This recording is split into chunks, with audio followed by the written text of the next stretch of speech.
pagi. Sate pagi hari ini bertemakan Masa Bakti, karya Pendeta Dr. Andar Ismail dari seri buku Selamat Berbakti, terbitan BPK Gunung Mulia.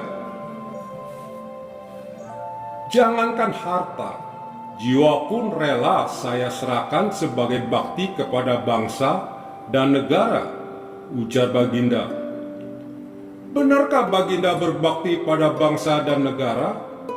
Benar, sebab beliau memang banyak berjasa. Namun, di lain pihak, semua orang pun tahu bahwa Baginda telah banyak membuat kepra, keputusan Prabu, yang memungkinkan perusahaan-perusahaan milik sanak keluarga beliau mengeruk harta kerajaan. Demikian tertulis di prasasti yang sudah tidak terbaca lagi tentang babat sebuah kerajaan. Ketika kemudian rakyat menuntut agar harta Baginda diusut, maka dengan wajah yang ramah dan senyum yang murah beliau bersabda, "Silakan usut, saya tidak memiliki apa-apa." Benarkah Baginda tidak memiliki apa-apa? Benar, sebab dalam usia yang usur, semua harta benda sudah disimpan oleh para anak, menantu, dan cucu sepupu. Seorang raja lain dengan raut wajah penuh kesungguhan berucap, "Saya tidak pernah berambisi untuk jabatan raja. Saya hanya mau berbakti pada Nusantara." Tetapi kemudian ketika rakyat menuntut agar Baginda turun, beliau langsung menitahkan hulu balang untuk menjaga Balairum dengan ribuan pasukan bayaran bersenjatakan bambu runcing dan menuduh para cerdik cendekiawan melakukan makar. Kisah itu bukan hanya hikayat dua Baginda, melainkan kisah kita semua. Di gereja, di yayasan, di perkumpulan, atau di mana saja ada jabatan. Di situ dengan ringan kita berbicara tentang berbakti, melayani, dan mengabdi. Istilah masa jabatan pun kita ganti dengan masa bakti atau masa pelayanan. Benarkah kita berbuat bakti? Benar, sebab kita banyak mengorbankan pikiran, waktu, dan tenaga yang menghasilkan kemajuan. Tetapi bukankah di balik itu ada agenda tersembunyi yang tidak kita sadari? Agenda tersembunyi itu mungkin berbentuk rasa diri lebih unggul, atau barangkali imbalan dan fasilitas.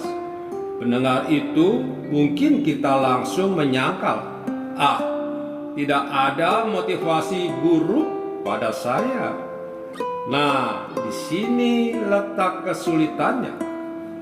Di tingkat sadar kita merasa berbuat bakti, lalu motivasi dan perilaku buruk itu kita benamkan dalam alam bawah sadar sehingga bisa ditutupi dengan dalih berbuat bakti.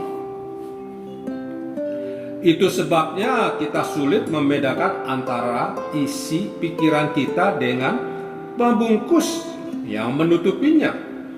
Misalnya kita sebetulnya sangat menginginkan jabatan itu, namun ketika ditawarkan kita menolak, seperti kura-kura di bawah perahu. Ketika ditanya bilang tidak mau, padahal belum ditanya sudah mau. Atau di bibir mengaku tidak berambisi, tetapi kemudian rebutan kursi.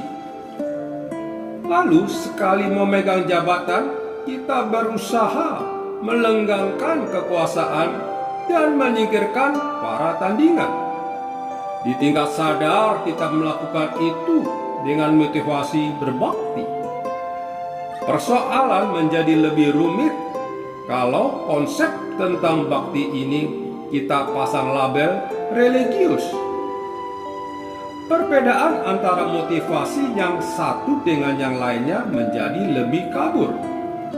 Di tingkat sadar, kita merasa berbuat bakti kepada Tuhan, tetapi di balik itu barangkali tersembunyi sejumlah kepentingan pribadi.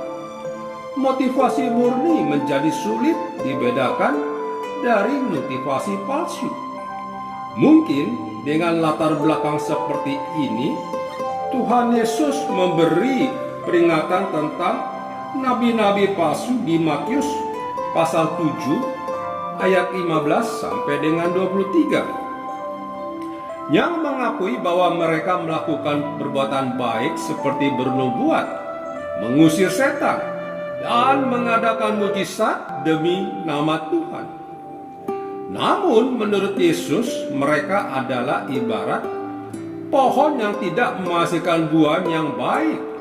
Buahnya tampak baik, tetapi sebetulnya tidak, sebab pohonnya tidak baik.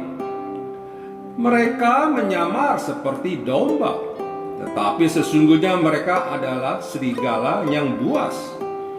Dari luar mereka tampak baik, namun praktek hidup mereka buruk. Mereka adalah pembuat kejahatan. Mungkin kita juga berbuat serupa. Dari luar kita tampak sebagai domba yang berbuat bakti, namun di balik itu kita adalah serigala yang suka mencuri. Buah yang kita hasilkan tampak baik, padahal sebenarnya kita adalah pohon yang tidak baik. Sebab itu mungkin kita bisa belajar berhati-hati untuk tidak cepat-cepat mengaku diri berbuat bakti. Sebab di manakah hati nurani jika kita berbicara tentang masa bakti? Padahal isinya lebih banyak berupa masa kepuasan ambisi, atau masa kepentingan pribadi, atau masa menggemukkan diri. Kita sendiri menjadi bingung kalau semua itu bercampur aduk, apalagi orang-orang yang menyaksikan. Misalnya, rakyat yang mendengar maklumat setelah menjalani 7 masa bakti, Baginda turun dari tahta dengan membawa banyak hasil upeti. Rakyat bertanya-tanya, apa ini masa bakti ataukah masa mencari upeti? Amin. Mari kita berdoa. Bapa Surgawi, terima kasih pada sate pagi hari ini yang dapat kami renungkan. Biarlah kami berbakti dengan motivasi yang baik di hadapan-Mu ya Tuhan. Amin.